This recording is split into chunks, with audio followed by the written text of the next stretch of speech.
Yes.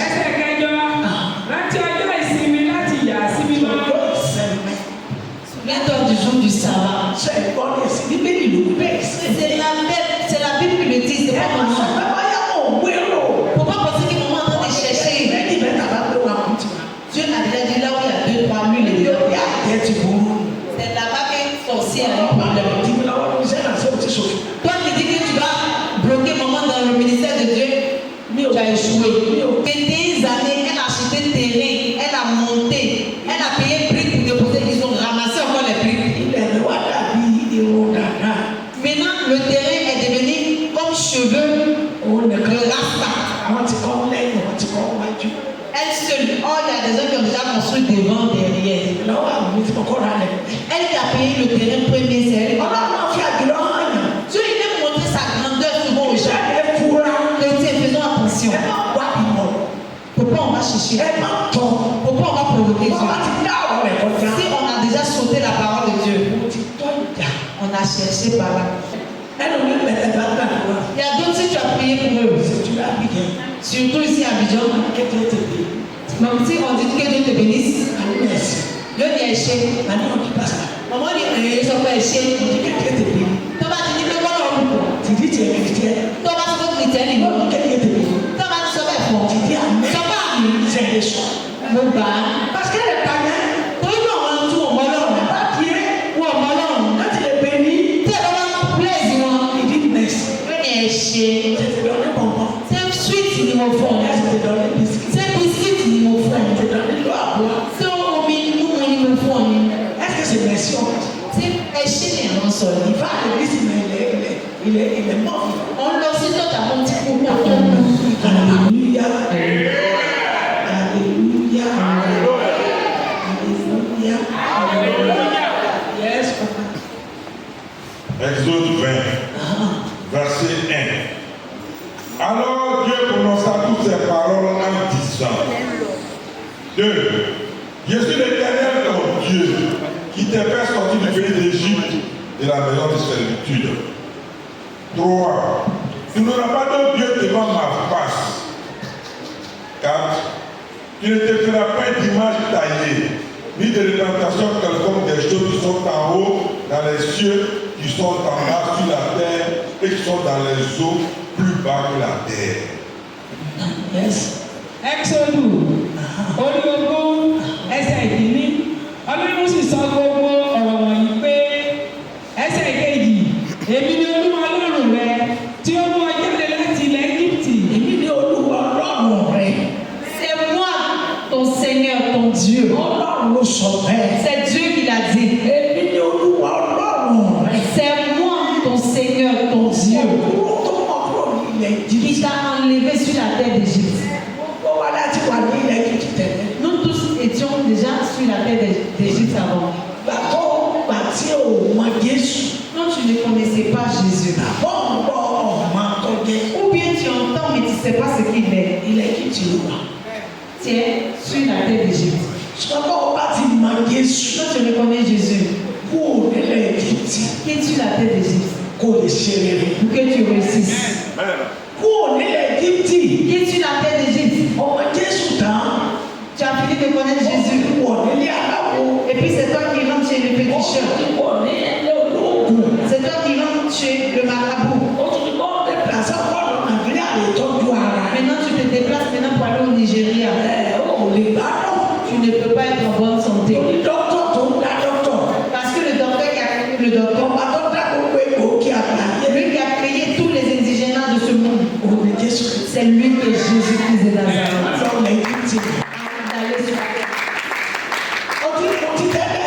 Tu construisais de la terre auparavant. Tu mettais du terre auparavant. Tu montais. Tu fais des mauvais comportements. Tu fais l'hypocrisie. Les mauvais comportements sorcellerie. Tu es sur la terre de Jésus t'appelle ce matin. Il ne faut plus aller sur la terre d'Égypte. Yes. Láti ogun ẹrú jáde wá ẹsẹ̀ kẹta. C'est l'esclavage, la terre d'Égypte. C'est la terre de l'esclavage. On te balance. C'est le travail qu'il veut qu'il va t'envoyer. Bàbá wọlé pé kẹ́tì ọmọ àwọn. S'il veut, il te dit que ton oreille commence à te faire mal. Bàbá wọlé sọ pé kó jẹ ọmọ tiẹ̀. S'il veut même, il peut te dire, oh, faut même pas que tu vas avoir. Bàbá wọlé pé kọ́ ọmọ àwọn. S'il veut, mais il va te dire, oh, faut pas que tu vas avoir le sommeil. Comment tu disais? Il t'utilise comme il veut, il te balance où il veut. Il faut quitter dans l'esclavage ce matin. Il faut t'accrocher à Jésus. Yes, you are. Ìwọ kò gbọdọ̀ ní ọlọ́run mìíràn pẹ̀lú mi. Sọ fún báyìí. Ọ gbọ́dọ̀ ní ọlọ́run mi pẹ̀lú Olúwa. Tu ne dois point avoir de partage avec le Seigneur. Orí kòló tó dààmú rí. Tu es en train de mettre quelle mauvaise voie encore sur ta tête. Tó dààmú orí lọ bá àwọn náà. Ceux que tu te vois pour aller les trouver là maintenant, eux-mêmes ils ne sont pas en bonne santé. Àwọn tó àwọn òwe sí ilé kan. Et ceux à qui tu écris la lettre envoyée au Nigeria, Àwọn kan òwe sí. tu envoies une lettre. Ọ̀sẹ̀ tí a ti fún ọtí kan. Le savon qu'ils t'ont déjà fait là, hey, c'est déjà fini au savon que tu as fait. Náà fẹ́ náà àti gbogbo ẹ̀ tí a náà kọ́ ọ̀hún náà. Parfum, ils sont mauvais, ils ont dit d'utiliser là. Náà fẹ́ náà kìdí ń bẹ tọ́ra. Il y a des bons parfums que tu peux utiliser. Ó lè rà láàdọ́ta. Tu peux acheter parfum de 30 000. Ọba kọ́ sọ ọ́ lẹ̀ oṣù kan lè tó máa rìn. Si tu enlèves ton habit même là, et moi-même là, ça sent toujours dedans. Náà fẹ́ náà bí jùmọ̀lù tó ń lò. C'est quel parfum depuis tout Soudan tu utilises encore? Le filet. Puis tout Soudan c'est pour les Aoucha. Il faut laisser ça aux Aoucha. C'est hors. C'est à quoi même? Jésus du Bogo. Jésus dépasse toute chose. Jésus du Bogo. Jésus dépasse toute chose. Quel est le son? Qu'est-ce que maman dit? Jésus dépasse toute chose. Jésus c'est qui? Il dépasse toute chose. Quand on va aller Jésus. Toi qui as Jésus, Ton kirika. et puis tu te promènes encore. Tu es devenu fou ou folle. Tout quelqu'un. Laisse tranquille. Yes. Ẹsẹ̀ kẹrin, ìwọ kò gbọdọ̀ yá èrè fún ara rẹ. Ilé yàrá ẹ̀kọ́ ilé tó kọ́ ló kí ẹ̀sìn kò gbé bá. Et le max taillé que tu as mis dans ta chambre. Tó gbé nù kí ẹ̀sìn. Àti tó gbé Le max taillé que tu as mis dans ta caisse au magasin. Ọba wà ní ẹ̀rẹ́ tí Jésù fi pè ọ́. Si ça y est encore dans ta maison, puis Jésus t'a rappelé, tu ne pourras pas entrer au paradis. Ìrètí bẹ́yà. L'image, le masque que tu as mis dans ta chambre, que tu es en train d'adorer. Ẹlòmíì bẹ́ẹ̀ tó bá sùn. Tó bá gbàgbé kọ́ máa ń gbé kọ́kọ́rọ́ níbi tó ṣe ra sí. Wá ìjọba bàbá mi kò forí náà má. Il y a d'autres même là, s'ils sont en train de dormir, ils se sont rappelés que la clé de placard où ils ont mis leur masque là, c'est déposé quelque part là. Il faut se lever en sursaut. Ìyàwó rẹ̀ bá sùn lọ sáré jí. Si sa femme même est en train de dormir, il va réveiller sa femme. Hey, tu n'as pas vu la clé là? Tu n'as pas vu une clé de moi? Tout rẹ̀ Faut te détacher. tout rẹ̀ lẹ̀. Faut te détacher. Faux chrétien tout rẹ̀ lẹ̀. Toi chrétien, libère-toi. Gba Jésù totalement. Accepte Jésus totalement. Gba totalement. Accepte-le totalement. Gba totalement. Accepte-le totalement. Sọ́mà. Rapproche-toi de lui. Dìímà. Faut t'approcher à lui. Kì í jáde rẹ̀. Il n'abandonne pas. Bọ́ọ̀ bá wà lórí sọ. Que Dieu nous sauve dans la main de l'ennemi. Amen. Yes. Tàbí àwòrán kan tí ń bẹ lókè ọ̀run. Ní ọ̀gbọ́n. Tàbí àwòrán ohun kan tí ń bẹ lókè ọ̀run. Àwòrán kan ti bẹ̀rẹ̀. Il représente une image des cieux. Ẹ bá dé yàrá ẹ̀ lò. Si tu arrives dans la chambre de Dieu, Ẹ bá pèlè yóò ní wọ́tò. tu sauras que cette personne n'entrera pas au royaume des cieux. Àtìkọ́ ní àgbà nílẹ̀ tó kù sí obìnrin tó. C'est ici la dame togolaise, elle s'assied. Àlọ́ wà bí gbà. Olúwa orí màdà Olúwa sọ fún mi. Maman dit Seigneur, madame, Dieu me dit, Kí lè fi sí? qu'est-ce que tu as mis, tu as accroché sur ton pain Tọ́lẹ́mọ̀ pẹ́pẹ́. et puis c'est collé à ta peau. Tọ́ bá sì wọ́n bá sì jókòó sọ pé náà ìyàwó pẹ́pẹ́. Mais si tu la vois là où elle est assise, tu diras, ouais, ça c'est une femme de président. Hein. Wọ́n ní ìgbọ́dọ̀ ní kó lò wá sọ̀sì. Maman dit, je ne veux plus te voir ramener ça à Tọ́ l'église. bá Jésù lọ. Si tu as tissé l'alliance avec le diable, Tọ́ àti Jésù lọ tọ́ gbà. et puis on t'a parlé de Jésus qui a Tọ́ accepté, sì lẹ́yìn láti ronú tu wá. n'es pas prête à te repentir. O lè gbà bí ọba fẹ́. Tu peux aller où tu veux. Má lọ wá mọ̀. Mais il ne faut pas t'envoyer ça ici. Si tu es venu avec ça ici, Wọ́n on wá va sí se ní ọ. De toute façon, Dieu t'a vu là. Yóò tó fi hàn. Il va encore te montrer. Ó lọ wà lónìí. Ta femme est où aujourd'hui? Bẹ́ẹ̀. Ó ní láti bá bọ́ òun kú. Et quand son papa est mort, Ó lọ wọ́n tó kó sà. et c'est elle qui doit hériter de à l'église pour mettre sur toi pour venir. Oh, tu vois tout ça. Tu vas mourir toi et ton masque. Ah, c'est ça. Et elle est morte. On vient sortir, il y a des gens là. Voilà pourquoi maman dit à vous les sorciers, vos yeux mitons, que vous faites. Maman dit arrêtez, vous ne voulez pas arrêter. Reposez-vous, c'est le malheureux qui ne se repose pas. Reposez-vous. Il faut quitter dans la souffrance. Si tes groupes t'ont appelé, il faut dire que tu ne vas pas. Que depuis que vous faites réunion, là, vous êtes devenu quoi? Pain rouge et puis pain noir. Misère dans galère. Même groupe là. Il n'y a pas un pour rattraper l'autre. Il n'y a pas habit de temps. Vous n'avez pas chaussures de valeur. Vous ne vous pensez même pas. Tu veux venir dans le monde comme un serpent qui est venu, qui est passé sans trace. Quitte là-bas. Pour quitter dans les ténèbres, pour quitter sur la terre d'Égypte. Pour t'éloigner des amis qui ne sont pas propres. Pour te mettre dans des ennuis. Quel est le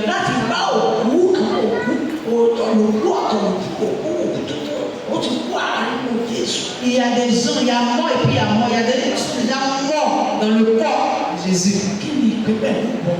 Maintenant, quel est le partage avec toi? Ni Paris. Tout ce que vous faites ensemble, ils vont te prendre la tontine. Tu vas payer tontine. Maintenant, tu vas commencer à souffrir partout. Sorcier, arrêtez. Si tu veux tuer ta femme, toi-même tu vas pas rester pour manger le bénéfice de ton enfant. Maintenant, si tu as tué ton mari,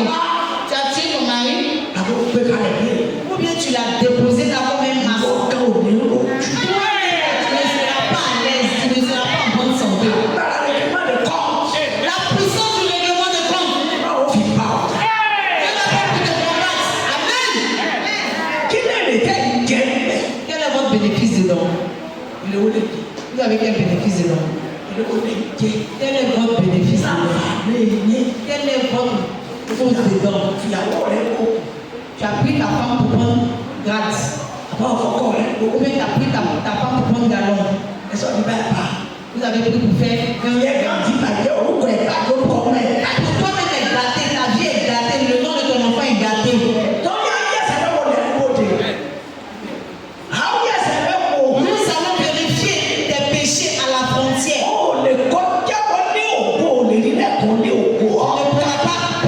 Tu ne pourras pas rentrer dans la maison de la gloire. Tu as menti, tu ne peux pas faire quelque chose dans ce monde et puis tu ne vas pas payer.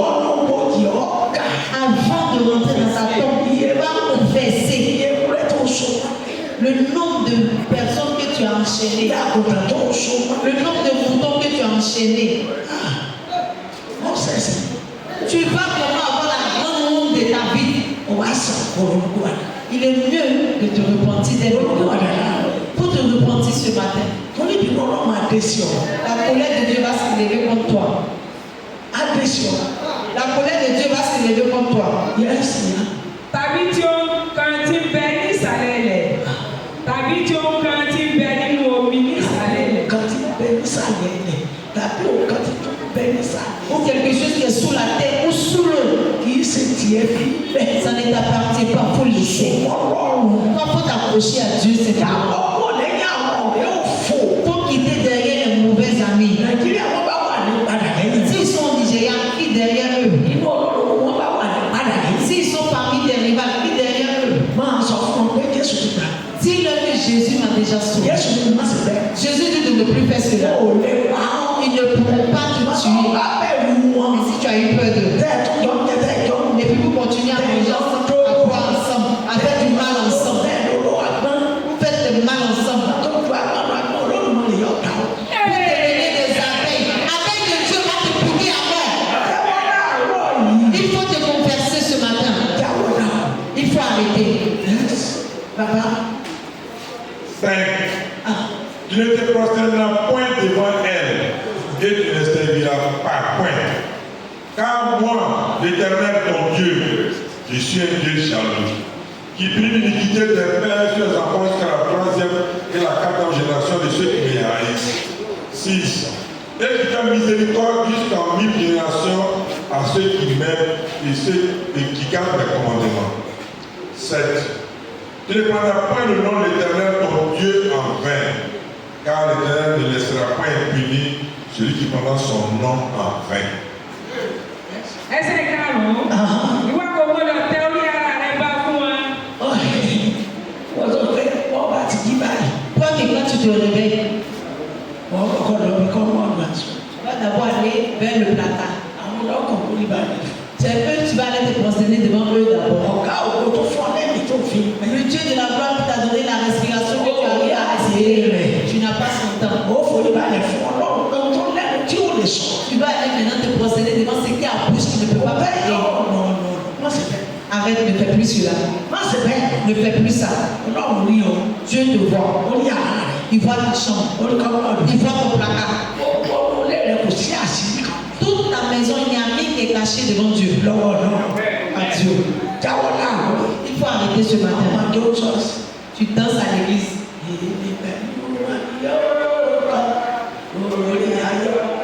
Tu danses avec Dieu. C'est moi et eux que nous allons chanter la chanson de la joie. Dis-moi, c'est quelle chanson de la joie que tu peux chanter avec eux? Tu as pris la chanson de la joie devant Jésus comme n'importe quelle chanson. Le feu qui a créé le feu.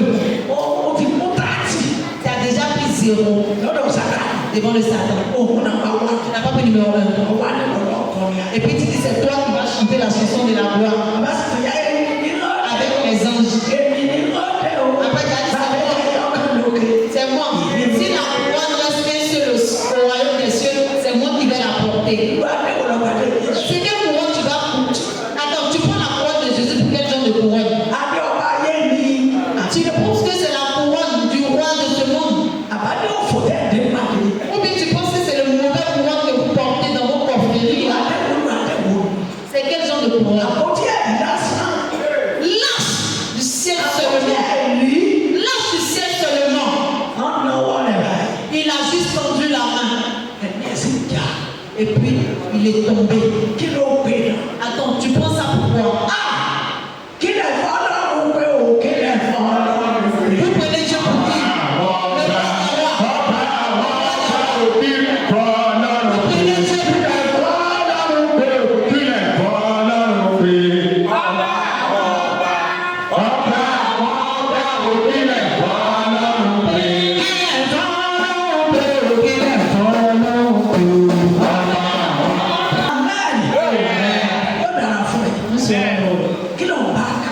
Attends, dis-moi, qu'est-ce que tu cherches? Asseyez-vous s'il vous plaît. Arrête de te fatiguer. Il faut tenir avec Jésus-Christ le Sauveur. Tiens avec lui. Si tu as déclaré ton enfant un sorcier, que à cause de ton enfant, que tu es rentré dedans, c'est la misère qui va gâter ta vie. Parce que si tu en donnes un, ils vont prendre pour t'arracher 20.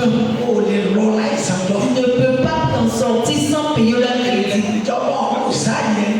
Au royaume des cieux aussi, il n'y a pas ta place là-bas. Pardon. La maison de la mort. Là où il n'y a plus la mort. Là où il n'y a plus la maladie. Là où il n'y a plus la souffrance. La maison de la joie éternelle. C'est là-bas que tu dois lutter pour arriver. Je te supplie ce matin. Elle n'a pas peur de toi. Hein? Si tu veux. Si tu ne veux pas aussi. Faut partir où tu veux. Les moments de supplie au nom de Jésus. Et les personnes qui sont dans le groupe. Les sirènes des eaux. L'alliance que tu as tissée avec eux là-bas, c'est ça qui te fatigue dans le monde des humains. L'alliance que tu as tissée avec eux là-bas, il faut te vérifier. Faut te vérifier. Qui dit Qu'est-ce qui est fait et puis tu n'as pas eu ton temps? Demandez-toi. Il faut faire les gens avec eux. c'est pas des quinze. Bon, maman dit. Dis que maman dit. Abi maman. Sọ pé wọ́n jáwọ́ pé kò ṣe é ṣe. Faites dernière réunion avec le dire qu'on ne peut pas, c'est pas possible, on ne peut pas l'attraper. Tu penses que ce genre de parole, ça sort simplement? C'est les personnes intelligentes qui ont la sagesse qui peuvent faire ça. Il faut dire à tes mauvais groupes là. Dis-leur qu'au nom de Jésus, tu n'es plus dans le groupe. Que l'alliance que tu as tissée avec eux. Au nom de Jésus, tu gardes cette alliance.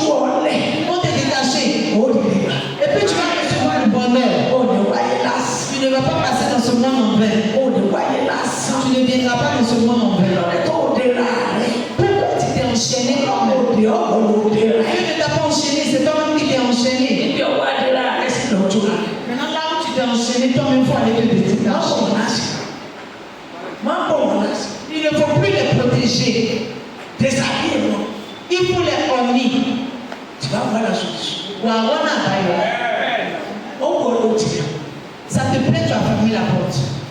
Maintenant toi-même, ouvre la porte. Mon Dieu ne sait pas où tu as mis la clé. C'est toi-même qui as fermé, donc toi-même l'ouvrir. Bẹ́ẹ̀ ni wọn kò gbọ́dọ̀ sìn wọ́n. Tu ne dois pas adorer les idoles. Tu ne dois pas avoir un autre Dieu dans ta chaise. Il y a d'autres dieux. Il y a d'autres, les dieux, c'est dans l'eau.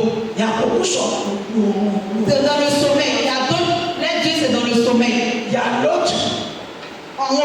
Oui, c'est la vie. Il nous baisse. Son mari est là lui aussi. C'est pas de banane qu'elle dormit avec son mari.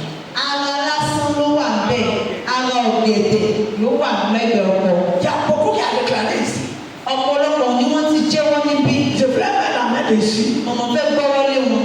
Dieu a dit, il ne faut pas toucher. Il dit, mais Dieu m'a dit, il y a un esprit de Mamouaka.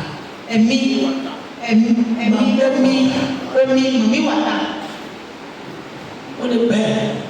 Elle dit oui, c'est la vérité. On est savoir le travailler. Et elle dit à maman, est-ce qu'elle peut s'expliquer? Maman, au nom de Jésus, explique-toi. Papa l'a mis au courant de ce. On dit, elle dit, elle est enfant d'Abbé au Bouddha. Elle dit, maman, il y a Dieu ici. Sa camarade lui l'a envoyé. Sa camarade a fait maman du vieux. Vous êtes venus ensemble, non? Elle va où? Elle a commencé à trembler. Elle dit, elle est enfant d'Abbé au Bouddha.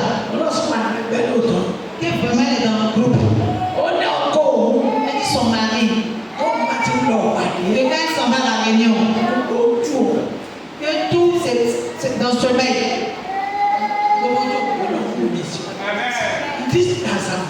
Il nous joue.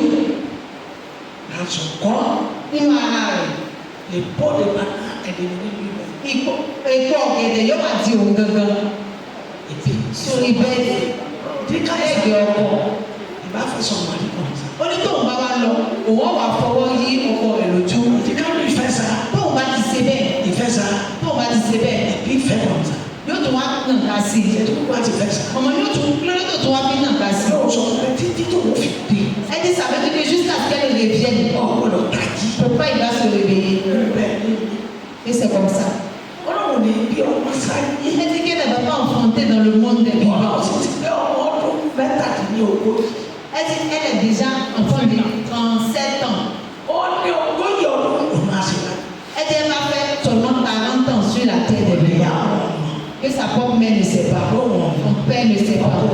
Son propre mari ne sait pas. Elle s'en va au Nigeria l'année prochaine. C'est la même année mourir. Maman lui demande maintenant qui est le chef de votre groupe. Elle dit maman, on ne doit pas dire. Maman demande de Jésus pour qu'on percède. Le feu de l'Éternel va te permettre de converser. Et elle a commencé à citer le nom des ténèbres. Il va 15. Il va 50. Maman dit ce que tu as cité là. Mais il n'y a pas votre chef dedans. Le nom que tu as cité là, votre chef n'est pas dedans. Elle dit maman, chef, on ne peut pas dire le nom. Papa dit pourquoi tu ne peux pas dire. Est-ce que tu sais où tu es là? Elle dit maman, elle dit papa, je ne sais pas qu'est-ce qu'il y a là. C'est sa camarade qui parle d'ici. Non, elle se demande, est-ce qu'il y a d'autres puissances à part eux, la puissance? C'est à cause de ça qu'elle est venue voir. Pour cela, il reste 3 ans qu'elle va quitter le monde. Belle femme. Maman dit, tu vas dire le nom de votre papa. Maman a pris la Bible, elle a appuyé ça sur sa tête. Maman a pris toutes ses 2 mains, a appuyé la Bible sur sa tête. Maman a dit à papa, pourquoi laisser pas te toucher? Parce que le feu va la brûler. Donc comme ça, elle a dit le nom. Elle a fini de dire le noir de ses yeux en train de partir. C'est en train de partir. Et elle est en train de descendre. Papa dit, maman, elle est en train de s'évacuer. Maman l'a attrapée. Maman dit, même si tu vas mourir, c'est pas ici que tu vas mourir. Envoyez un sachet de maman à casser l'eau sur elle. Sa camarade a commencé à transpirer, elle trempe sur elle. Elle dit à maman, elle ne sait pas que sa camarade est ce genre de personne. Maman te supplie ce matin, toi aussi, il faut arrêter. Ton bonheur que tu as fermé, que tu as pris pour les promesses. Elle dit qu'elle les a promis qu'elle ne va pas enfanter dans le monde. Elle dit souvent, elle regarde les pasteurs qui font les prières de délivrance. Que c'est l'alliance qu'elle a tissée avec eux. Et là, ils ont déjà bloqué cette alliance. Elle dit vraiment, elle a fait la vie avant d'arriver à Dijon. Eux, ils se promènent partout. D'autres ont dit, eux, leur bonheur, c'est sur le carrefour, ils ont mis un enfant de Nigeria. Elle habitait chez quelqu'un, puis ils l'ont envoyé. La personne chez qui il vit est morte. Et maman priait. Et maman dit que Dieu me dit que tu as donné, payé une très grande tontine. Et c'est ton père ta mère qui a envoyé. Elle dit à maman que tontine qu'elle a payé. Et le bonheur de son père et sa mère. C'est ça, elle les donne. Elle dit ne bouffe pas dedans. Maman dit si tu ne prends pas, demande à papa à la vie. Elle dit depuis elle est venue à Abidjan, ça fait 7 ans. Elle dit son père et sa mère n'ont jamais eu d'économie. Or, il ne paye pas loyer. Elle dit c'est ce qu'elle a promis à son groupe. Au nom de Jésus. Mais c'est pas de ne pas connaître notre gloire.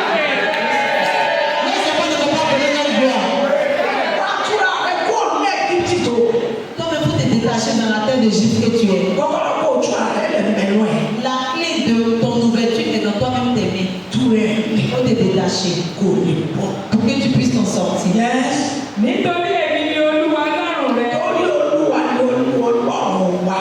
C'est l'Éternel qui est notre Dieu. Il dit qu'il était Dieu jaloux.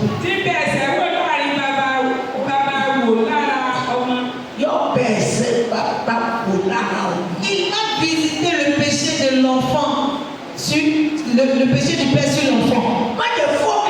Ne sois pas un faux chrétien.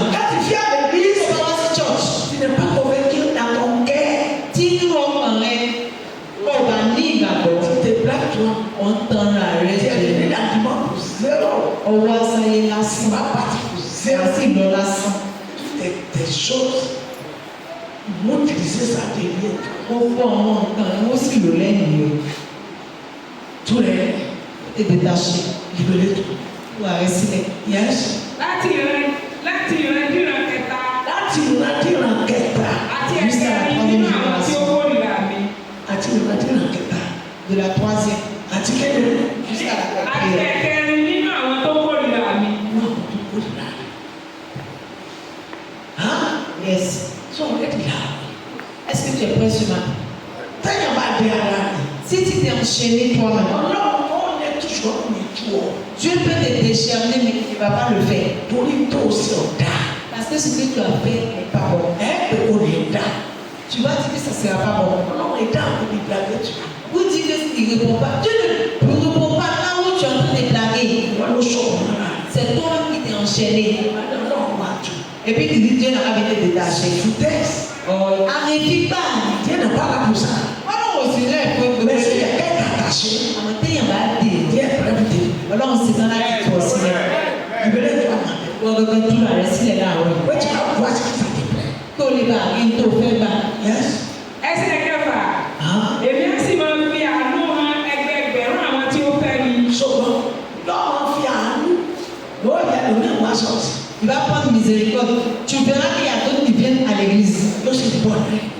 pour avoir du bonheur. Wọ́n á máa wò pé kọ́mọ̀ dà fún. Et puis, vous regardez, depuis qu'il vient d'arriver, il a eu du bonheur. Comment il a fait? Kọ́mọ̀ dà fún ọjọ́. Pour le soutien. Parce que kọ́lẹ́kọ́lẹ́. Parce que ça ne doit pas être ainsi. Il est clair. Il n'a pas de choses de ténèbres dans sa vie. On va sur l'homme, on ferme l'homme.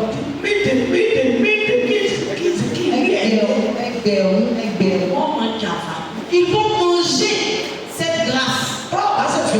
Si tu ne fais pas la volonté de Dieu, tu n'aimes pas Dieu. Dieu te parle ce matin pour changer. Mais ce que tu cherches là, quand tu vas trouver, que tu as pris toi-même ton propre âme pour remplacer, tu vas aller t'expliquer pour te repentir. Pour te repentir. Il ne faut plus te faire souffrir. Pour y on a. Dans le peuple, C'est toi qui t'as mis en prison. dans le tirage. Ils sont là, ça y est, Comment il est pas le rôle? propre ouvre-toi. Yes. tí wọ́n sì ń pa òfin mi mọ́. Àwọn tí ń bá òfin ọlọ́run Ceux qui respectent la parole de Dieu, tí ń gbọ́ràn qui obéissent, kí ni bọ̀ lẹ́nu. qu'est-ce qui te fait peur? Ọlọ́run ní kò kó bẹ́ẹ̀. Dieu dit qu'il te donne. Pẹ̀lú orúkọ Jésù. Que au nom de Jésus, Ọ̀la yìí ṣe máa. que tu ne travailles plus avec eux. Ẹ sọ pé mo pè ọ́. Pour dire qu'ils ne t'ont pas donné, tu n'as pas quelque chose de bon avec eux, non, ça va pas être toi. Sọ pé ní orúkọ Jésù. Dis au nom de Jésus, Mi ò ṣe mọ́. tu ne fais plus. Wọ́n lè ti sọ pé kí ọba náà kúrò àwọn ọ̀pá ọ̀. Ils peuvent déjà te dire que si tu vas quitter, ils vont te tuer. Ṣùgbọ́n tí wọ́n bá ti forúkọ Jésù kún. Mais si tu as ajouté avec le nom de Jésus, Ó ní ìtúsílẹ̀. tu auras la délivrance. Jésù ọ̀gbà ọ̀. Jésus va te sauver. Ìméjìlẹ̀ tó ti sọ pé En même lórúkọ temps que Jésù. tu as dit au nom de Jésus, Ìméjìlẹ̀ Jésù ti fi ọ̀. en même temps, Jésus-Christ t'a déjà saisi Túra rẹ̀ rẹ̀. pour te libérer. Yes. ẹsẹ̀ keje ìwọ kò gbọ́dọ̀ pe orúkọ olúwa lọ́rùn rẹ lásán nítorí olúwa ni yóò mú àwọn tí ó pe orúkọ rẹ lásán bí aláìlẹ́ṣẹ̀ lọ. Àwọn àyẹ̀ máa ń jó sọ̀sì. Les sorciers et les sorcières dansent à l'église. Àti bí àwọn èèwọ̀ bọ̀tọ̀. Les alléluia peut faire tomber poteau. Lọ́rọ̀ lásán. Tu appelles Dieu en vain. Sọ́nà ọ̀rẹ́. Est-ce que Dieu ne te doit pas? Ṣé ò rí ọ? Est-ce qu'il ne te doit pas? Má pe ọlọ́run lásán. Il ne faut pas invoquer le nom de Dieu en vain Bẹ̀rù rẹ̀. pour avoir sa crainte. Ẹ ti bá sọ̀rọ̀ mi. Vous verrez que maman parle Nítorí àwọn aláìgbàgbọ́. à cause des gens qui ne croient pas. Àgbẹ̀bí. Elle va prendre la Bible. Yọ̀ọ̀ta ìlàsán. Sur l'autel là seulement. Ìṣèlú yẹn ti lè sọ kàkà. Ce n'est pas là où l'on peut dire des bêtises. Ọgbẹ́ mọ́ ní ilé ọmọ àsọ̀kúrọ̀ lẹ́kọ̀ọ́. Tu vas mettre les idoles dans ta maison et puis tu vas dire que tu n'as pas d'idole dans ta Àwọn maison. ẹgbẹ́ àjẹ́. Tu es dans le groupe des sorciers. Ọ̀nà ìrìnàṣẹ́ ni ọ́. Et puis tu dis que tu es l'homme de Dieu. Kò lè wá pásítọ̀ bọ́ ọba ṣe ọlọ́run fi ọ̀sẹ̀ sí. Ça ne sera pas possible parce que si tu le fais, Dieu va t'en nier. Sọ̀rọ̀ rẹ̀. Fais très attention ce matin. Ọ̀nà kò orúkọ padà. Il faut écouter et puis pour te repentir. Jẹ́ C'est kí clair. àánú ara rẹ̀ kò sí ọ.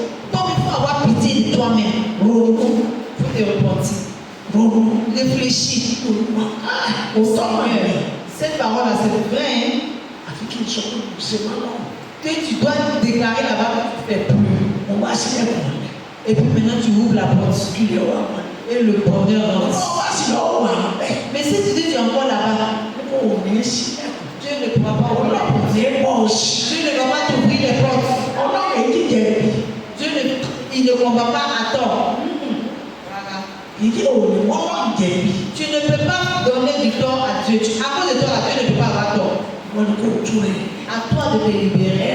Ta bouche qui t'a pour les promesses.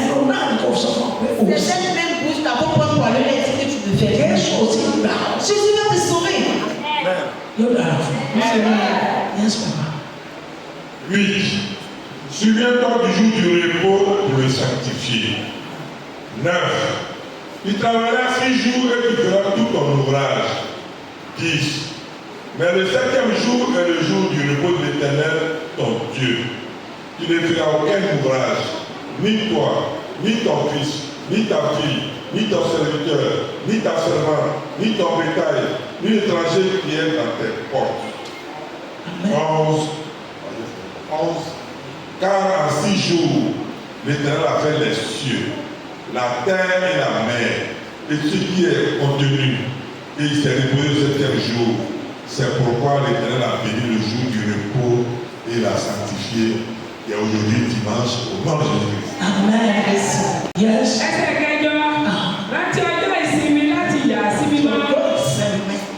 Souviens-toi du jour du sabbat. C'est la Bible qui le dit, c'est pas moi.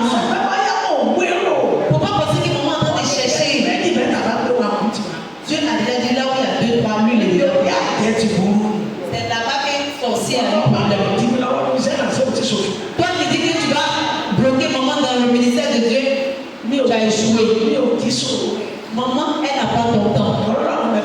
Parce que Dieu, il est avec elle. Sa parole est avec elle. Sa puissance est avec elle. C'est ce qu'il dit que passion. Comme le dit dans Papa la Bible, il dit que beaucoup de temps, c'est insignifiant. Si ce n'est pas propre. S'il y a deux qui c'est joli à voir,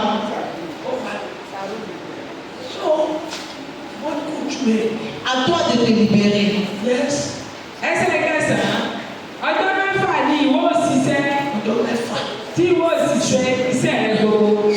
Tu vas travailler 6 jours. Voilà pourquoi beaucoup de personnes ne reçoivent pas la bénédiction. 6 jours ne te suffit pas. 6 jours ne te suffit pas. Tu veux travailler à mort. Tu dis même pas Seigneur. Que vraiment, voilà ce que je veux pour travailler. Et puis il va te bénir. Parce que tu n'es pas un paresseux. Le 6 jours que Dieu t'a donné, ça ne te suffit pas encore. Le dimanche, un seul jour. Un seul jour. Il dit jour de repos. Pour lui, tu as manger ça encore dans tout. Tu n'as même pas honte de cela. Et si les païens te voient, regardez, voilà pourquoi sa vie n'est pas bonne. Et elle s'est fait appeler chrétien. Il s'est fait appeler chrétien. Et puis il travaille dimanche, jour de sabbat. Ils vont commencer à parler de toi. Depuis il fait là, il est devenu quoi? Il est devenu quoi? Repentissons-nous. Avant le jour du jugement.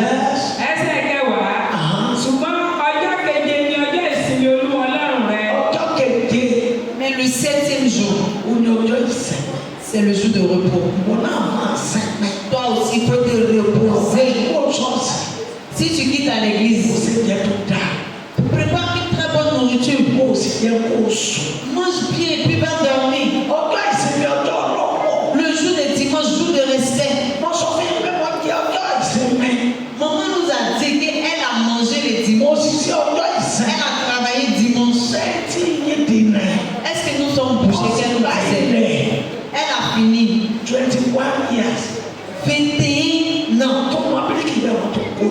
21 années, elle a acheté terrain, elle a monté, elle a payé briques pour déposer, ils ont ramassé encore les briques.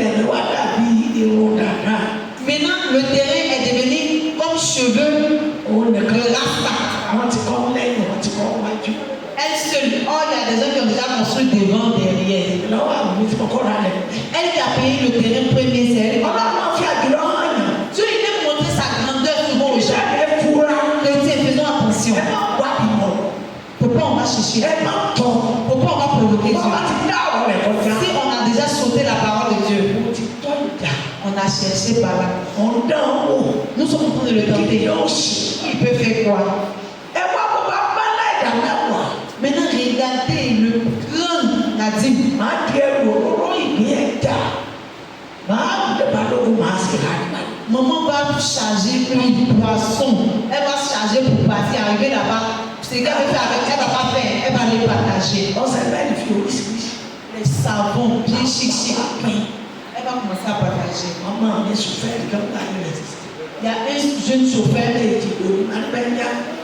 Maman l'appelle. Bàbá ti dé. Benjamin Sana, quand tu vas arriver temps, il faut donner à temps. Ọmọ wa dàbí ẹni tó ń tì. Elle est devenue comme ivrogne, quelqu'un qui a bu, Àwọn ọ̀gbẹ́ ìṣẹ́nu òun sì kò tó.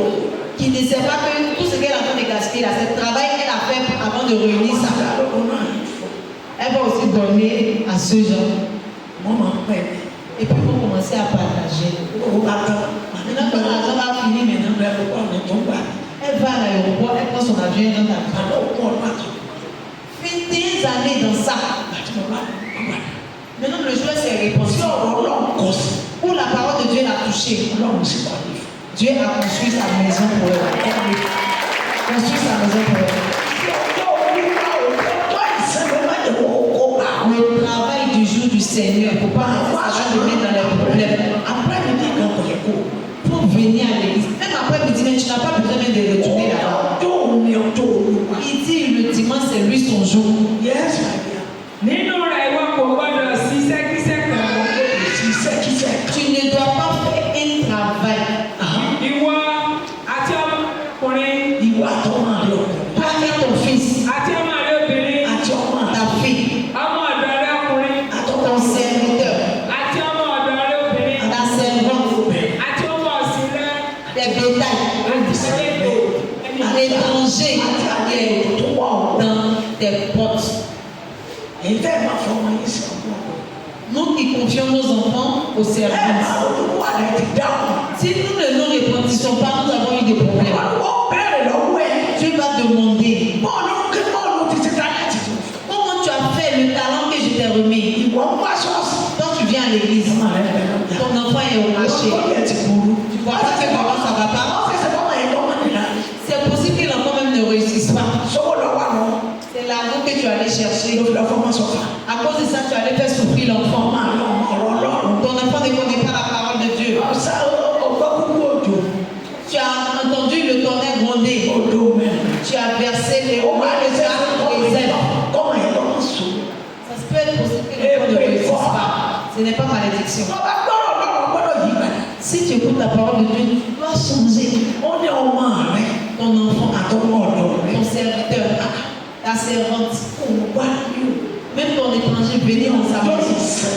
Le jour de sabbat, Lọ́jọ́ ìsẹ́. le jour de sabbat, Kí wàá lè tó wó mi? qu'est-ce que tu attends? Ó sì ti mú ẹ. Tu vas faire pour toi. Má sẹ́yìn sọ. Ó fẹ́ tó bá ti. Ẹni má lè kọ́ ti di di. Ìdájọ́ Ọlọ́run, Bàbá ṣe ọjọ́ sàn. tu travailles juste le dimanche. Akẹ́sọ̀ pọ̀ tó lọ rẹ̀. Il va dire attends, qu'il faut renouveler tout ça. Ọjọ́ Sànńdé tó jẹ. Le dimanche que tu as mangé là, Ọ̀pọ̀. tu vas vomir ça. Yes. Bàbá ti ń pariwo. Le Dieu qui n'écrit pas, Ṣùgbọ́n máa ń kìlọ̀kìlọ̀ kò tó já. mais il a averti avant de faire par là. Kristiani ẹ̀ máa bọ̀ lọ́wọ́ kó jẹ́ mọ́. Chrétien, arrêtons de partager joie avec Dieu. Ẹ máa bọ̀ lọ́wọ́ kó jẹ́ mọ́. Arrêtons de partager les joies avec Dieu. Ọjọ́ ìsinmi lẹ̀. Laissons le dimanche. Tí ìfàtọ́kọ̀lọ́kọ̀ sọ pé àwọn ológun wọ́n ní í ṣe. Voilà pourquoi beaucoup de personnes disent que les féticheurs, ils réussissent. Ìjọ ọgbọ́n ti ọlọ́run. Mais est-ce que toi, tu as obéi à ton Dieu? Ìjọ ọgbọ́n ọlọ́run. Tu respectes ton Dieu? Tí mi ò bá lọ sùn, mi ò bá lọ sí ọjà. Si maman n'est pas allée au marché, Tó ìmọ̀ ní Sànńdé. même en janvier, Àti àti tó jáde mọ́. quand elle arrive au marché lundi, Àti àwọn ọmọ bá dùn. ils vont dire ah maman pardon, mais Dieu est Dieu. Ti di àfi. Bí mo bá ti dọ́jà. Elle dit dès qu'elle met pied au marché, Ló wà dàbí ẹ̀kọ́. C'est comme si c'est elle seule qui est dans le marché. wọ́n dé lò. Les clients viennent seulement. ní èsì tilẹ̀ tẹ̀ padà. Àwọn àbí àbáyé. tíkẹ́ẹ̀tì kan ìbàdàn. Wọ́n ní ẹ̀sìn Sunday. ìnáyẹ̀ tó dé àná. A tún padà sílé. parce que c'est c'est toi. Nítorí pọ̀ tó yín láti fẹ́ wa. lára mi kọ́. C'est pas sa force. ló sẹ̀. C'est la puissance de Dieu qui travaille. C'est la puissance de Dieu qui l'a saisi. ṣé wọ́n gbọ́dọ̀ náà. Est-ce que toi tu es plus intelligent que Dieu? ọlọ́run á sọ. Dieu t'a fessé. Que tu ne te repentis pas. kọ́mú bá a sá sí dà.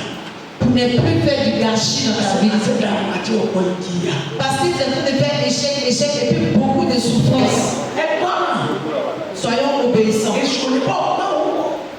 Le diable, il ne peut pas dépenser avec toi ton argent. ọ̀gá ò lè bọ́ ọ̀pọ̀ owó. L'ennemi même ne peut pas le faire avec toi. báwo wá ti ṣe fẹ́ lóru. Mais quand tu fais la volonté de Dieu, yóò dára fún un. nous serons heureux. Yes. àti àlejò rẹ ti ń bẹ nínú ibodè rẹ. L'étranger même qui vient te voir. bàbá wa ti ha nù. Ton étranger même qui vient, il dort, il est en train de ronfler. ìyá rẹ kẹ́. À un moment donné, àtàwọn ẹni ló ti sọ fún. tu lui dis ça la veille. àwọn ẹni àwọn ẹni sọ́ọ̀sì. Que à telle heure, toi, il va à l'église. àti tó bá wọ́n wá tó bá ní òun wòye lọ sọ́ọ̀sì. L'étranger qui vient te rendre visite et puis te dit qu'il ne peut pas aller à l'église. àwọn àti wọn kò lè wá pàṣẹ. Ça ne sera pas possible. máa lọ bẹ́ẹ̀. C'est qu'il va te kùtù bẹ́ẹ̀ lọ. C'est simple. kùtù bẹ́ẹ̀ lọ. C'est simple. ọmọ ọ̀dọ̀ kan mo fẹ́ gbà lọ́dọ̀. Maman dit, il y a une année, elle comme une servante. olúwa ní kí n sọ fún un. Et Dieu dit de lui dire, àkọ́kọ́ en première, bẹ̀rẹ̀ tó o sí. que les cicatrices que tu as mis sur toi, tu vas bon. ní ṣiṣẹ́. Ça ne peut pas travailler. ọwọ́ sọ̀tà. Maintenant, ta personne n'a porté plus le verre. lórí ló sí. Maman dit, c'est aujourd'hui que tu viens de faire les signes là. ọmọ ọmọ tí o sẹ́ni tí o fura. L'argent que tu vois depuis personne ne t'attrape. mo ní kò lè ṣiṣẹ́. Maman dit, ici, ça ne peut pas marcher. àti pé àjọ máa lọ sọ́ọ̀sì. Et puis, on va aller ensemble à l'église. ní ọjọ́ ìsìn. Les dimanches. bá sọ fún mi. En même temps, il s'est mis à genoux. yóò lè lọ sọ́ọ̀sì. Elle ne peut pas aller à l'église. ọ̀gá ìyá Maman dit, ok. olùwẹ́sẹ̀ àti C'est pas ton sachet qui t'a envoyé là. máa pè é. Il faut se lever. Bye bye. owó sọ́ọ̀sì ní ilé ìsàn. Parce que c'est l'argent de l'église que je vais te payer à la fin owó du mois. sọ́ọ̀sì sì ń jà. Mais comme tu es en balade avec l'église, ọ̀yà kó ìwé. prends tes bagages. Bye bye. kutu bá lọ. C'est simple et clair. má ti gbé ènìyàn. Il ne faut pas avoir honte de l'homme. kó fi ṣe ọ. Et puis offenser Dieu. bẹ̀rù ẹ̀. Il faut avoir la crainte de Dieu. yẹs. ẹsẹ̀ kọkànlá nítorí ní ijọ́ mẹ́fà ni olúwa dá ọ̀run ayé. ọjọ́ mẹ́fà ni olúwa fi dá ọ̀run àti ayé. C'est en 6 jours que Dieu a créé la terre et les cieux. òkun àti ohun gbogbo tí ó wà lábẹ́ nínú rẹ̀. wo bí nǹkan ṣe pọ̀ lórí ilẹ̀ tó. Regardez tout ce qui est dans le monde. wo bí nǹkan ṣe pọ̀ lórí. Toi-même, regarde tout ce qui est dans le monde entier. ọjọ́ mẹ́fà 6 jours seulement. ni ọlọ́run fi dá. Que Dieu a créé tout ça. yẹs. ó sì sinmi ní ọjọ́ keje. ó sì ní ní ọjọ́ kejì. Il s'est reposé le 7e jour. nítorí náà ni olú ìjọ́ keje ó sì yà sí mímọ́. nítorí náà ní kẹ́nẹ̀.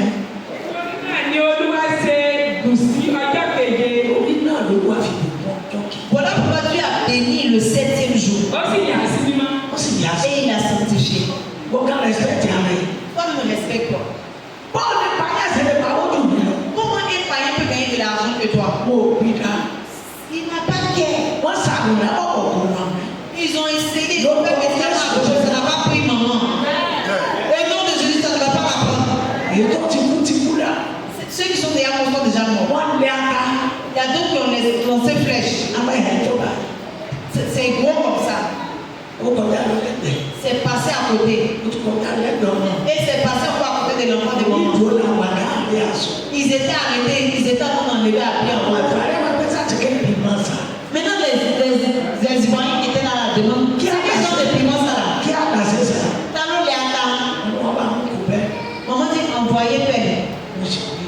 Elle a ramassé. mo sọ ọmọ rẹ̀. Elle a mis dans le chassé. má tẹ̀ lọ. Elle a marché dessus au nom de Jésus. tẹ̀tọ́ rẹ̀ pẹ́tẹ́pẹ́. Elle a marché, c'est devenu passe. wọ́n á lọ mọ̀ lọ́gbà lọ sọ sí. Et puis elle a dit à sa servante, pourquoi tu allais mettre dans ton poubelle? tú. Va prendre ta main dans le trou. wọ́n lọ sọ sí. Elle allait jeter dans un trou. tí wọ́n sì yọ kejì. Deuxième jour, mo ní èrò. maman avait client. tí a kò èrò. Beaucoup de personnes. Le monde, il y avait beaucoup de monde. wọ́n ní ẹ̀kú tó ṣẹlẹ̀. Maman dit, mais qu'est-ce qui se passe là-bas? wọ́n ní obìnrin kan. Ah, c'est la femme là. bàdà wà ló kó lẹ́yìn. Si maman a dit le nom, maman dit tout le nom là. ó ní kí ló ṣẹlẹ̀. Maman dit, mais qu'est-ce qui s'est passé? On dit, oh, voilà, tu es son fils. Son enfant, son grand-fils, son représentant. Parce que c'est cet enfant-là qui vend pour lui. Ouais. Non, on dit le chauffeur m'a fui pour entrer dans la gendarmerie. Au secours. C'est Kato, lui, il a vu. C'est Kato, il a vu. C'est Kato, lui, il a vu. L'ennemi n'est pas mort, l'ennemi, il va pleurer, il ne va pas se taire. Pourquoi je ne veux pas gagner l'argent? C'est pas possible. Si c'est possible. On va te dire d'aller chez Aoucha. Chassez-toi là, 1 mètre. Pour aller prendre 10 mètres. Et puis maman même n'a qu'à comme ça là où elle passe pour rentrer. Elle n'a qu'à aller prendre n'importe quelle marchandise. Mélanger tout ensemble, et puis elle va verser ça sur chasser. Tu vas voir tout à l'heure. Client va venir. Dis-moi, tu peux voir comment? Au nom de Jésus, ça ne va pas mal tourner pour nous. Au nom de Jésus, ça ne va pas mal tourner pour nous. C'est fait fais la volonté de Dieu. Dieu sera avec nous. Dieu ne va pas nous abandonner. Si tu as obéi, béni à toi. Béni à toi. De 1 à 10. Psaume 118, du verset 1 à 10. 1 à 10. Rapidement, s'il vous plaît.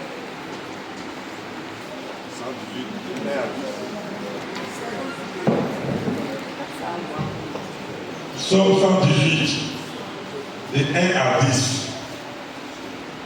1. Louez l'Éternel, car il est bon, car sa miséricorde dure à toujours. 2. Qu'Israël dise, car sa miséricorde dure à toujours. 3. Que la maison d'Aaron dise, car sa miséricorde dure à toujours. 4. Que ceux qui craignent l'Éternel disent, car sa miséricorde dure à toujours. 5. Du sein de la détresse, j'ai évoqué l'Éternel. L'Éternel m'a exaucé, m'a mis au large. 6. L'Éternel est pour moi, je ne crains rien. Que peut me faire des hommes? 7. L'Éternel est mon secours, et je me réfugie à la vie de mes ennemis. 8. Mieux vaut chercher un refuge en l'Éternel que de se confier à l'homme. 9. Mieux vaut chercher un refuge en l'Éternel que de se confier au grand. 10. On va s'arrêter. Toutes les nations m'environnaient. Au nom de l'Éternel, je les taille en pièces. Amen. Oríṣiríṣi ọgọ́rùn-ún kan àti méjìdínlógún ẹsẹ̀ ìkíní ẹ fi ọpẹ́ fún Olúwa. Ọpẹ́ fún Olúwa. Nítorí tí ó ṣeun. Ẹni sọ̀rọ̀ ẹ fi ọpẹ́ fún Olúwa. Louons l'Éternel. Nítorí pé ó ṣeun. Quand il a fait pour nous, Tí àánú rẹ̀ dúró et lẹ̀. sa miséricorde dure à toujours. Yes. Ẹsẹ̀ ìkejì jẹ́ kí Ísírẹ́lì kí ó wí ní ìsinsìnyí pé Ísírẹ́lì wí ní ìsinsìnyí. àánú rẹ̀ dúró láéláé. Que Israël dise que la miséricorde dure à toujours. Káàdì Ísírẹ́lì. Israël, c'est non. Est-ce que tu portes? Est-ce que tu loues l'Éternel? Est-ce que tu as une fois lu ça dans ta maison? À part toi-même te réveiller rapidement, faire tout ce que tu as fait rapidement. C'est travail seulement. Si ton voisin, au nom de Jésus, je ne serai pas seulement un travailleur. Il va toujours bénéficier, recevoir la richesse. Ẹsẹ̀ ìkẹta jẹ́ kí ará ilé Áárónì kí ó wí ní ìsinsìnyí pé dúró láéláé. Que la maison d'Aaron dise que sa miséricorde dure à jamais. C'est toi que tu sais comment ta main n'arrive pas à atteindre la miséricorde. Le Dieu qui fait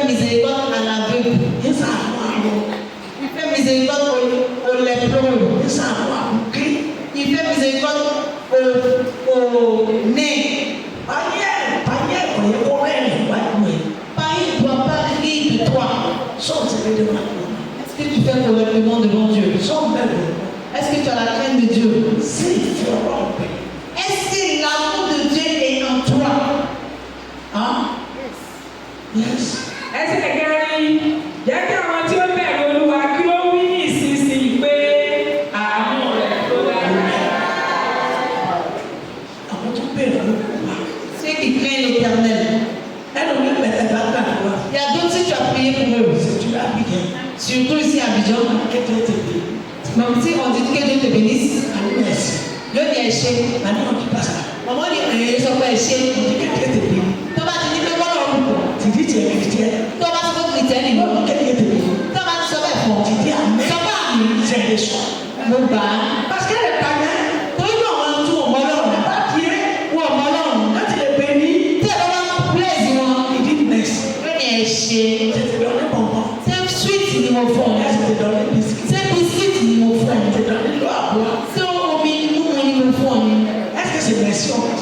Ṣé ẹ ṣe ni àwọn sọ̀rọ̀? Il va à l'église, mais il est mort. On lọ sí dọ́tà mo ti kú kó tó kú. Il ne connaît pas comment on fait. Ọ̀ bí wọ́n ti máa ń ṣe. Yes. Ẹsẹ̀ karùn-ún, Ah. mo ké pe Olúwa nínú ìpọ́njú. Kẹ́kọ̀ọ́ olúwa nínú ìpọ́njú èmi kẹ́kọ̀ọ́ nínú ìpọ́njú. J'ai invoqué le nom de l'Éternel dans la détresse. Nínú ìpọ́njú. J'ai invoqué le nom de l'Éternel dans la détresse. Mo bá sọ̀rọ̀. Je lui parlais. Mo ké lórí ọ̀tá. J'ai crié. On m'a crié sur l'autel. Pé ọba mi máa o. Le Dieu saint. Ọba mi máa bá sọ òfò lára mi. Le Dieu saint. Les démons. Les démons de l'enfer. Je ne veux plus me couper.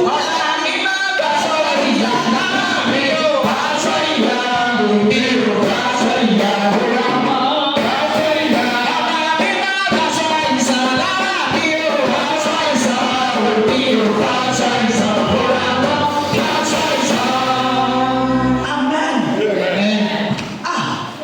Olúwa kó fóúnjẹ ìyàlẹ́nu wa. Que Dieu nous enlève la nourriture de misère de la bouche. Ọmọ abolóúnjẹ lẹ́rẹ̀ẹ́sẹ̀ ní pèrè pẹ̀lú òfò. Tu as commencé à demander dans le restaurant, il y a Glo, Ṣé pèrè yẹn ràn? Bàbá tùrẹ́ dẹ́rẹ́dẹ́. Bàbá tùrẹ́ dẹ́rẹ́dẹ́. nous serons heureux à ce vous de joie. Èyí ti jẹ́ Il y a quoi? ọmọ alápàtà. Toi, enfant de père, vendeur de jam, Kò gbọ́dọ̀ jẹ́ kó mú ẹrú. tu ne dois pas manger les os. Lọ́wọ́ jẹ́ kí o lè ṣe ọ̀pẹ. Pourquoi tu vas permettre que je mange une sauce désirable? Àwọn ọ̀pẹ òfò. Et mauvaise sauce. Olóúnjẹ náà ní à lọ́rọ̀. La vendeuse de nourriture aussi va te dire, oui, il y a Glo, c'est bien bon. Sáfù ló dúró àgàgà méjì. Vous me donnez deux placali là-bas. Ẹni ò ní sára mi. Moi, il dit, voilà, t'as dit qu'il ne va te donner deux placali là-bas. Làkàtà tí ò ní báyìí. Petit placali comme ça. Òun náà ló tún wá pé wọ́n fọ́ mi jọ́ọ̀jì o. Et puis, c'est toi-même qui as voulu payer la carte. Faut donner deux. Il faut accompagner l'autre. Ọmọ àgbàdì ò lè yó yín.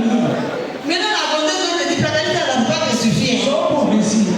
Et puis, tu as dit à la vendeuse, tu as complété pour prendre cadeau. Ó fọ́ mi jọ́ ẹ̀. Faut laisser. Si c'est pas pour me donner cadeau là, faut laisser accompagner l'autre. Tó náà bá tó máa tọ́ bẹ́ẹ̀. Maintenant, si elle fait la service sauce, Á lọ pé bá a kábẹ̀ yìí ó sì. et puis tu as dit, faut mettre un peu de plat là. Ó sì bá a kọ́ mi ọbẹ̀ sí. Et puis, mets un peu de sauce tomate. Náà wà máa sọ fún un. Et puis, elle aussi va te répondre. Ọjà tí mo gbé lérí. Manger qu'elle est déposée là. Náà mi sọ pé ọbẹ̀ ọ̀pọ̀lọ̀ tà. Manger qu'elle est voilà. Maman dit, papa, sauce va finir pour laisser placali. Torí náà kò sì rí. C'est comme ça, ça y est. Àwọn àwọn ọbẹ̀ náà. Et puis tu as regardé petit Sọ sauce. bẹ́ẹ̀ ni. Petit sauce qui t'ont servi. Sọ ọ̀pọ̀ lọ. C'est ce que tu as demandé. Est-ce que tu respectes Dieu? Est-ce que tu te prostères devant lui? Yàrá dọ̀ dáadáa mẹ́wàá. Si on te dit de payer la dîme, Wúrẹ́ dáadáa lọ dà. c'est n'importe quoi tu donnes. Wà pọ́sibú. Ça ne sera pas possible. Àjọpọ̀ ọ̀dà kò kó kò lọ́dọ̀. La quantité que tu n'as pas payé, c'est pas possible que tu ramasses. Ó jèrè ọgọ́rùn-ún kan. Tu as eu bénéfice de 100 000. Abẹ́rẹ́ tí mi. Dieu te demande vraiment 10 000. Yóò wá àti ọlọ́ta ló ní bọ́ọ̀lù mi. Dis maintenant entre toi et Dieu qui est volé. Wọ́n á máa kó màálù. Maintenant tu envoies 5 000. Ẹ̀yẹ́ tó bá tẹ̀lé máa kọ́ màálù wọn lọ. Maintenant la fille qui a envoyé 5 000 même là. C'est rare. Àwọn tó dára náà wà wá. Il y a des gens qui payent 10 000 Wọ́n sì ní èso rẹ̀. et puis bénéficient du fruit de 10 000. Ìjọ wọn bá jẹ́ ìsàlẹ̀ olúwa. S'ils sont en train de dire maintenant, jà Ya, bouge à ta fonda. Parce qu'elle va couler. torí wọ́n gòkè. Parce qu'ils seront en haut. C'est fait Ọlọ́run. Fais la volonté de Dieu. Òun náà sì ṣe fẹ́ rẹ̀. Lui aussi, il fera ta volonté. Ó dàgbà láti fẹ́ gbogbo lọ ẹ̀. Dis-moi, le Roger, il va passer par où pour t'arracher ton argent? Àgbà náà lè bọ́ ọ̀nà wọ́. Roger ne peut pas bouffer ton argent pour toi. Ẹni ọ̀yọ́ fún lọ́wọ́ òfun. La personne à qui tu dois donner l'argent ne lui a pas Tí donné. ọ̀mà sọ̀rọ̀ rẹ kó tó tẹ̀sẹ̀ wọn náà la. La personne qui n'a pas connu ta misère, ta galère avant de rentrer dans la richesse. Oníṣòwò ẹjọ́ lórí ẹ̀ náà wà ń bí gàrí. C'est lui qui est en train de remuer ta tête maintenant et puis ta tête est en train de s'enfler en vrai gari. C'est la personne maintenant qui donne l'argent. Fún lọ́wọ́. C'est la personne maintenant qui donne l'argent. Bọ̀wọ̀ fún ìyá. Il faut respecter ta mère. Bọ̀wọ̀ fún bàbá. Respecte ton père. Ẹni tó wá wù ọ́. Et la personne même qui t'a éduqué, Ó ní lọ́nà wà. c'est le numéro 1. Tó bá ìgbà tí ìyá rẹ̀ ń sùn. Parce que quand ta maman dormait, Òun fún ọ ní kọ́sáyé. lui il te donnait des conseils. Àti bàbá rẹ̀ ń Quand sùn. ton père dormait, Òun sọ pé bàbí. c'est cette personne qui te dit il faut procéder comme ça. Ó fún yẹn sí. Passe ici, ne passe pas ici. Ọmọ owó rẹ̀ dé kú lówó wa. Maintenant, toi, ton argent maintenant est devenu total pour cette personne. Ẹ ṣọ́ra. Fais très attention.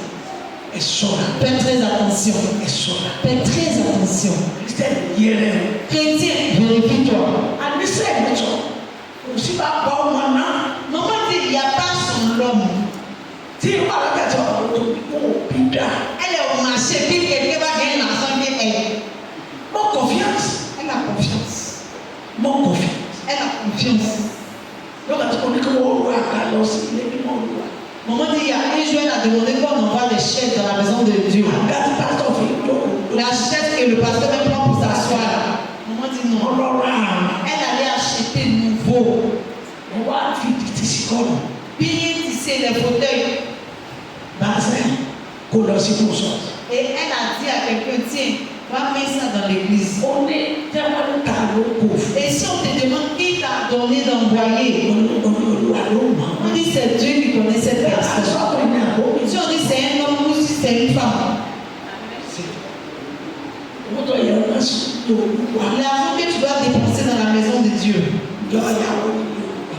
est-ce que ta main est ouverte dans la maison de Dieu? Ránṣẹ́ ọlọ́run owó jẹ́ àgbà kí ni bá a rí.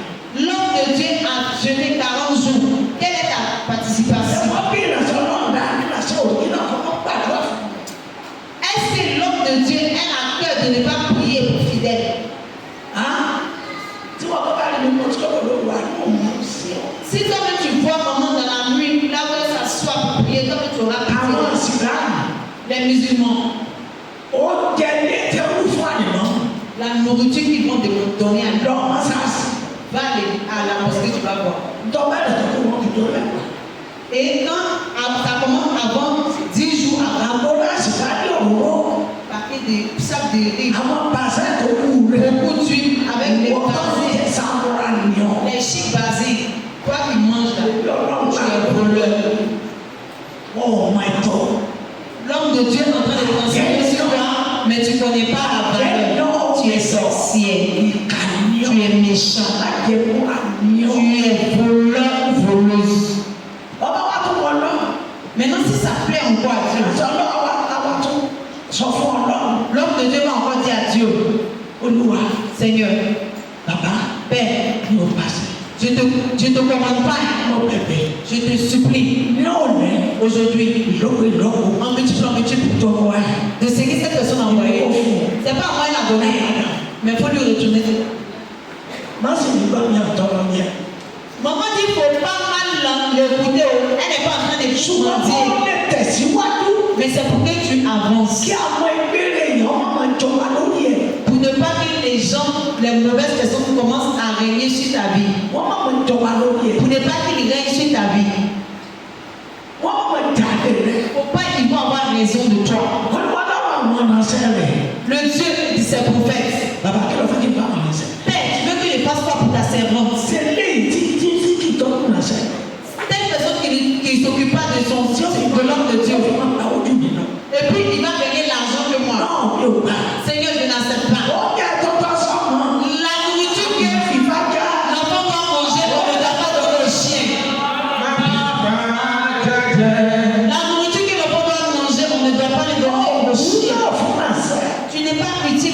de Dieu. Tiens, on va voir. Pour toi, c'est qu'elle prie son nom. On va faire qu'on s'en Si elle veut, elle n'a pas dormi. Si elle veut, elle va dormir. On a encore On dit, maintenant que toi, tu ne lui donnes pas. Mais lui qui a envoyé quelqu'un, il ne peut jamais se retourner derrière la personne. Il ne peut jamais se détourner. Maman a dit mercredi, si elle ne s'est pas trompée, elle dit que quelqu'un lui a donné 50 000. Ce n'est pas une fidèle de l'Alliance. Elle a pris. Elle dit, maman dit c'est pourquoi? Il dit, maman, pardon, pour payer tes unités. Maman dit, Dieu va te le retourner. L'Éternel des armées va te le retourner. Maman dit, ce n'est pas à moi que tu as donné. C'est à Dieu que tu as donné. Dieu va te le retourner. Et maman a vu une personne. Et la personne aussi avait des problèmes. Et la personne est venue dire à maman.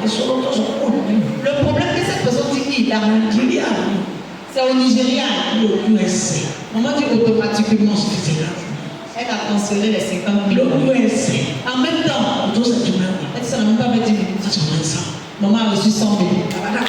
Même va toujours retourner. Il va retourner. Ton argent que tu as serré ta main dessus. Tu aussi, il sait qu'il va te percer.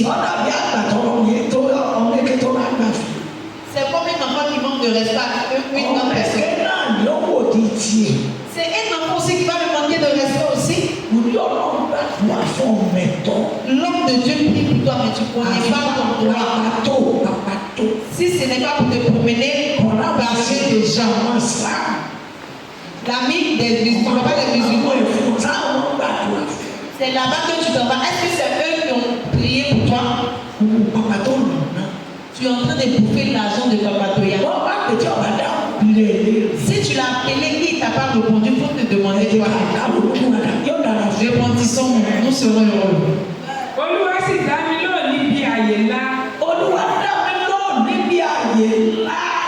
L'Éternel a répondu sur une grande place. Comment il ne va pas te répondre? Si on l'appelle, il va répondre. Maman l'a appelé, il a répondu, mais il va toujours répondre. Toi qui dis que plus maman va répondre, Dieu va couper ton âme. Si maman t'a béni, ça va mal tourner pour toi. Parce que tu es méchant. Il y a quoi? Toujours c'est toi, il n'y en a pas, il n'y en a pas. Est-ce que tu as déjà fait un sacrifice vivant à Dieu? Va voir à la mosquée. Avant, on donnait un mouton. Maintenant, c'est les bœufs qui donnent aux imams. Pour aller voir ceux qui font les dons de bœufs là, quand ils descendent de leur voiture, l'odeur de leur parfum seulement là même, ça te fait tomber. Elle est très basée. Ce n'est pas les mauvais basins qui sont bizarres. La main de la personne qui donne le sèche. Si tu as avant envers Dieu, Dieu aussi sera avant envers toi.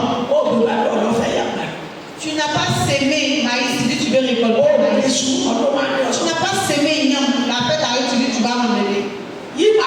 Change. Nous serons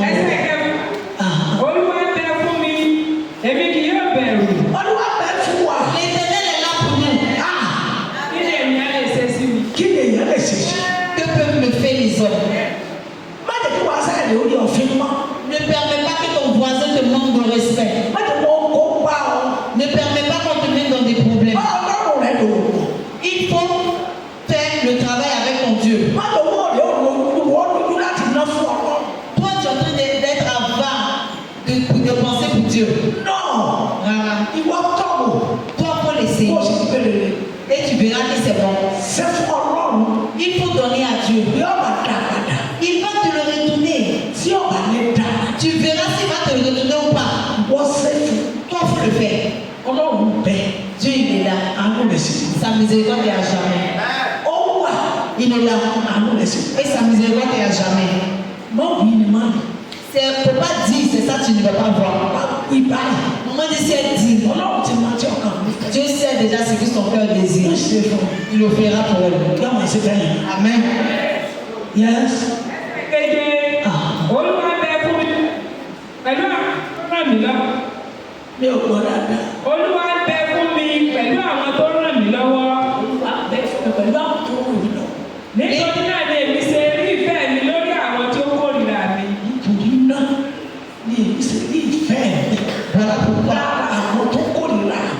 Je vois mon amour sur les personnes qui me haïssent. Ẹ tó kórìíra mi. Les personnes qui nous haïssent. Tí ẹ̀yin sì máa fẹ́ wà ní mímọ́. Que nous-mêmes nous savons que nous sommes saints. Ẹ bọ̀ lẹ́rù. Nous n'avons pas des choses de ténèbres dans nos vies. Yọ máa bá ilé ẹ̀ mọ̀ nígbà. C'est ce qui va nous faire rire que nous allons voir. Àbọ̀ mọ̀ pé yọ̀ máa rí jẹ́ ọ̀pọ̀ kàlẹ́. Ẹjọ́ táyà mẹ́rin láàrọ̀ tì. Ou bien tu ne sais pas ce qui va, tu vas voir sur ton ennemi puis ça va te faire rire. Tọ́ba yíwọ́ fún ọ̀tá rẹ̀. Si ça m'a tourné sur pour ton ennemi, Àgbò sì máa rẹ̀. toi tu vas rire. Tọ́ba yíwọ́ fún ọ̀tá tèmi. Si ça m'a tourné pour ton ennemi, Lórúkọ Jésù ni wọ́n máa rẹ̀. au nom de Jésus, je vais rire. Lórúkọ Jésù kìtì. Au nom de Jésus-Christ. Lórúkọ Jésù Au kìtì. nom de Jésus. Lórúkọ Jésù. Au nom de Jésus-Christ. Mo sọ fún ọ yẹn. Maman nous le dit. Ní orúkọ ti bàbá. Au nom du Père, Àti ọmọ. du Fils Àti et ẹ̀mí. du Saint-Esprit. Tí ọ̀tá ayé bá jókòó. Si nos ennemis sont assis, Lórúkọ Jésù. au nom de Jésus, Àwa ó sì nà ó. nous allons nous tenir debout. Tí ọ̀tá wa bá rákòrò. Si nos ennemis sont en train de faire Lórúkọ Jésù. Àwa ó sì nà ó. au nom de Jésus, nous allons marcher. Tí ọ̀tá wa bá sáré. Si nos ennemis sont en train de brûler, Jésù. Àwa ó sì au nà nom ó. de Jésus, nous allons sauter. Wọ́n ò lè lé wa bá. Ils ne nous feront pas. Ohun tí ọmọ gbà wá lẹ́yìn ni ó máa ṣe ọ̀gá. C'est ce qui va nous faire rire qui va arriver à nos ennemis. Nígbà bá lóde. Si nous avons cérémonie, Ọ̀gá rẹ̀ wọ̀ yìí. et que ton ennemi est ça, Tó wo ti bàbá ti bàbá. tu regardes en haut jusqu'en bas. Gbogbo ẹ̀ kókó. Tout est bizarre. Ẹni ọ̀gá kò bẹ̀ wọ́n. Comment ça te fait rire? Tó tún ọ̀pọ̀ gà rẹ̀. Et puis tu sais derrière ton ennemi, Ìbùkún ni fún ọ. béni à vous. Ẹni ọ̀gá Tu vas te faire rire. o lè má jẹ́ ọmọ. Tu peux ne pas faire qu'il va savoir que c'est Tí lui qui rit. ó máa pa àwa lẹ́rù. Mais ce qui va nous faire rire, Lórúkọ Jésù. au nom de Jésus, Ó dá àwọn lílá lọ. c'est ça que nous allons voir sur nos ennemis. Lórúkọ ti bàbá. Au nom du Père Àti ọmọ. Àti et ẹ̀mí. du Saint-Esprit. Èyí tí ọmọ pa wá Ce qui va nous faire rire, là ó máa rí. c'est ce que nous allons voir Lára ọ̀tá wa. sur nos ennemis. Ohun tí ọmọ mọ́mọ́ wá dùn. Ce qui va nous réjouir, Lórúkọ ti bàbá. au nom du Père Àti ọmọ. Du Fils. Àti ẹ̀mí. et du Ó Saint-Esprit. dá àwọn lílá ọ̀tá. C'est ça que nous allons voir sur nos ennemis. Àwọn ọmọ ọjọ́ àwọn ọmọ yọ̀. Nous allons danser, nous serons en joie. Ọ̀tá wo sì máa sọ. Mais nos ennemis vont pleurer. Ojú ọ̀nà ti wà. Nous n'aurons pas honte. Yes. Ẹsẹ̀ kẹjọ ó yẹ láti gbẹ́kẹ̀lé Olúwa ju àti gbẹ́kẹ̀lé ènìyàn lọ. Ó dára láti gbẹ́kẹ̀lé Olúwa. Mieux vaut placer sa confiance en l'Éternel Dúkọ̀ gbẹ́kẹ̀lé ènìyàn. que de placer sa confiance en l'être humain. Tó o bá ti gbẹ́kẹ̀lé Olúwa. Si tu as placé ta confiance en l'Éternel, Ṣe ìfẹ́ Olúwa. que tu fais la volonté de Dieu, Bọ́lá sọ̀rọ̀ rẹ̀. que tu obéis à la parole de Dieu, Òun náà máa ta ní èèyàn sí ọ. c'est lui qui va envoyer les gens vers toi. Òun náà máa ta ní ire sí. C'est lui qui va envoyer le bonheur vers toi. Òun náà àlẹ́ ti yàn. C'est lui qui va arrêter les gens pour toi. Wọ́n kàn máa rìn mẹ́. Toi, tu vas toujours te réjouir. Tí mo fẹ́. C'est ce que mon veut. Ẹ̀yà sọ̀rọ̀. Chérie, fais attention. Lọ́la fún ọ. Il faut payer ça pour moi, ça me plaît. Tu peux payer. Ṣẹ̀fẹ̀ ọ̀rọ̀. Il va payer parce que tu fais la volonté de Dieu. Tí àlẹ́ ti fún ọ. Parce que Dieu l'a déjà arrêté pour toi. Nígbà bá tẹ́ ọ̀rọ̀ rẹ̀ lọ́wọ́ mi. S'il n'a pas payé, même il ne sera pas à l'aise. Kọ̀ Jésù ọ̀bẹ kí ni ọ̀rọ̀ máa fún ọ. Au nom de Jésus, la chose qui est pire, c'est ça que Dieu va faire pour nous retrouver. Ọmọ abẹ́ àgọ́. Nous sommes les enfants de l'abri. Wọ́n yẹn rìn ìrìn. On ne doit pas marcher au soleil. Wọ́n yẹn rìn lóòrùn. Nous ne marchons pas sur le soleil. Ọjọ́ máa bọ́ náà sọ.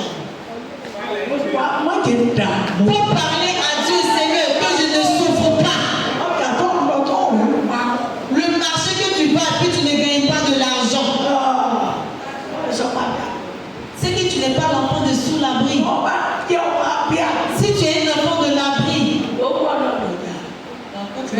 marcher. Il est diplômé. Le bonheur t'attend déjà. Même le téléphone. Même au téléphone, c'est le bonheur. On m'a appelé à Kokida. L'enfant de l'abri ne souffre pas. Toi qui ne sais pas comment tu vas faire. Tu vas dire telle personne n'aime pas le travail. Mais vu qu'il a déjà travaillé aussi, l'argent seulement il est venu encaisser au monde. Au nom de Jésus. Nous tous on a déjà travaillé aussi. C'est l'argent que nous sommes venus recevoir sur la terre. Au nom de Jésus, ça sera ici.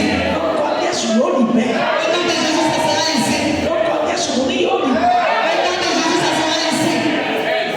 Amen. Yes. ẹsẹ̀ kẹsàn-án. ó jẹ́ láti gbẹ́kẹ̀lé Olúwa ju àti gbẹ́kẹ̀lé àwọn ọmọ aládé lọ. Tu vas aller chez d'autres riches. Ta foi est lourde. Ta nuque là, c'est lourd comme ça. Tu vas prendre ta nuque là pour partir. Si tu vois cette voiture qu'il a garée, ton cœur est déjà tranquille pour dire que ça ne peut pas manquer. Mais tu vas d'abord arriver là-bas d'abord pour voir. Il peut te dire là où il est là. Que lui-même vienne envoyer quelqu'un pour aller prendre l'argent. Tu vas faire quoi? Maintenant, ta nuque là maintenant sera lourd plus que ton corps. Place ta confiance en l'Éternel et puis fais sa volonté. La personne qui va envoyer vers toi, la personne il connaît déjà. Il ne faut pas pécher. Il ne faut pas manquer de respect. Parce qu'on l'a arrêté pour toi. Pas du sérieux. ẹsẹ̀ kẹwàá gbogbo àwọn orílẹ̀-èdè yìí mi káàkiri ṣùgbọ́n ní orúkọ Olúwa èmi ò pa wọn lọ.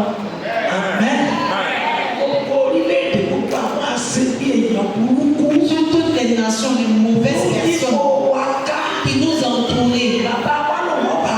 Notre Père, il va les dépiécer.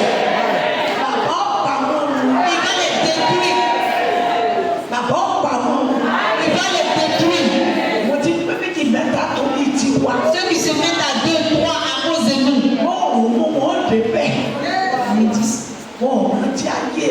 Ils ne se soucient plus de leur vie. Mais ils ne vont même pas s'arrêter pour emprunter. Quel que soit le qui sera partout où ils seront, ils vont arriver là-bas à cause de leur papatoya, à cause de leur misère, ils vont arriver là-bas. C'est ce qu'ils sont venus dans le monde pour faire. Ils sont venus pour regarder, pour admirer. Et puis ils vont retourner dans le feu. Place ta confiance en l'Éternel. Fais sa volonté. Obéis à sa parole.